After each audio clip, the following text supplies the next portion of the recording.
EA flaunts its summer body of work. E3 is staying put, and somebody didn't turn the faucet off at SuperBot Entertainment. All of this, and Ada Wong on the grill. Let's do it, baby.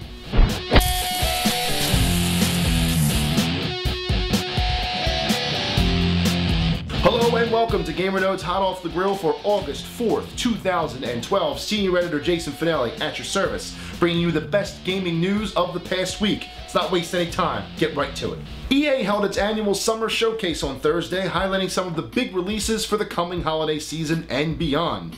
Among the mobile announcements and Plants vs. Zombies talking Zombitar, yes, that is a real thing, EA delivered some interesting tidbits. They started their show with two major sports franchises coming to Wii U, Madden 2013 and FIFA 2013. Both games will include all of the features of the 360 and PS3 counterparts, with the exception of Madden's enhanced physics, coupled with some Wii U exclusive functionality. Madden 13 Wii U features using the touchscreen for more intuitive play calling, custom hot routes, and on-the-fly defensive assignment changes, while FIFA will allow viewing the entire field during a set piece by lifting the gamepad, aiming at specific areas of the goal with the touchscreen, and real-time substitutions using the gamepad's tab-style menus. EA also confirmed the first piece of Mass Effect 3 single-player DLC called Leviathan.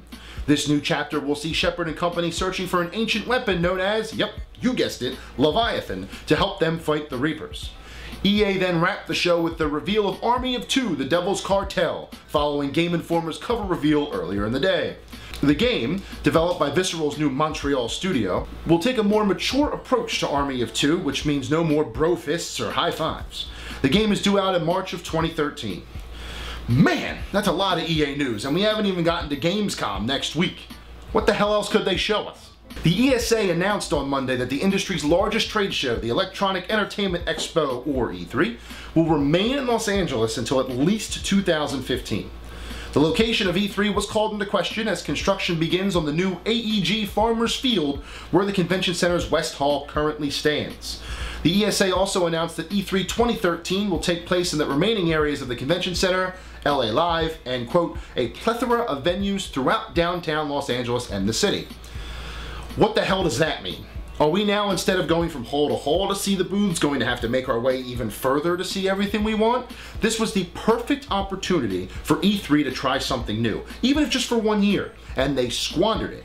There are plenty of viable cities in this country that could have taken the show in while LA gets its act together. How about its original home in Atlanta? Why not Philadelphia with its giant convention center in the heart of Center City and the multiple arenas surrounding it? Why not Chicago, or New York, or New Orleans?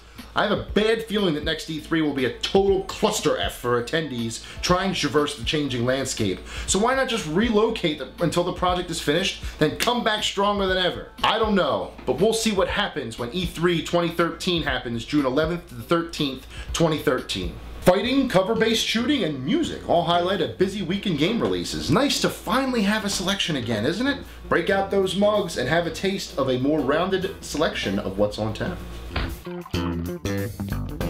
Atlus takes their main RPG franchise and adds some fisticuffs in Persona 4 Arena.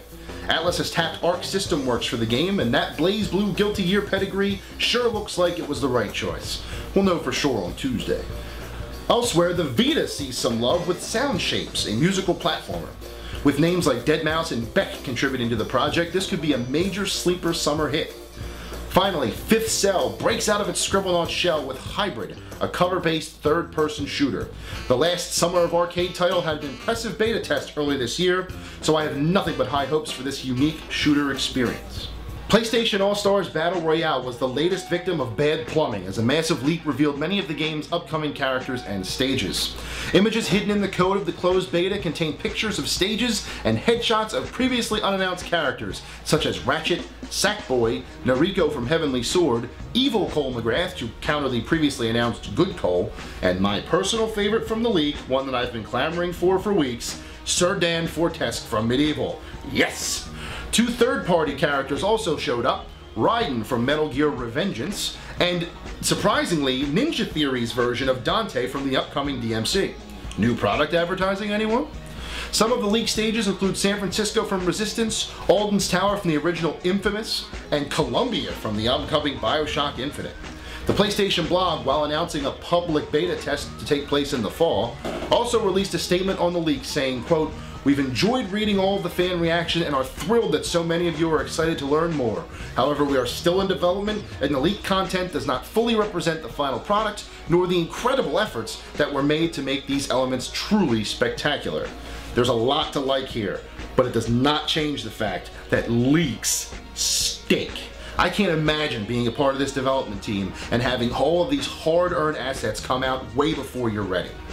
Of course, it makes me a little more interested to see the official character reveals, but whatever. I'm still going to pay attention. I mean, come on, sir, damn! Capcom threw Resident Evil fans a curveball at a Japanese press event by revealing that Ada Wong will have her own playable campaign in Resident Evil 6. Her campaign will be a solo jaunt only available after the 3 main stories, Leon, Chris, and Jake, are completed. Capcom also unveiled a Dark Souls-esque game invasion mode called Agent Hunt, where players can assume control of monsters in other players' games and try to defeat them. Nothing like a bit of sabotage, eh? Players controlling creatures in Agent Hunt can voice chat between themselves without being heard by the agent that they're hunting, adding an element of strategy. Anyone who wants to avoid being invaded can simply turn Agent Hunt off. Thank you. I sort of expected an Ada chapter at some point in Resident Evil 6, but I'm wondering just how long it'll take to finish this whole game. It's been said that each of the 3 main chapters are about 2/3 the length of all Resident Evil 5, which means all 3 combined are double the size.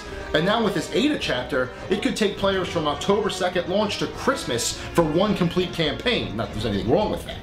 Capcom has said that this is their biggest project ever. I just didn't expect how freaking big it actually is. Here's to hoping it lives up to its hype.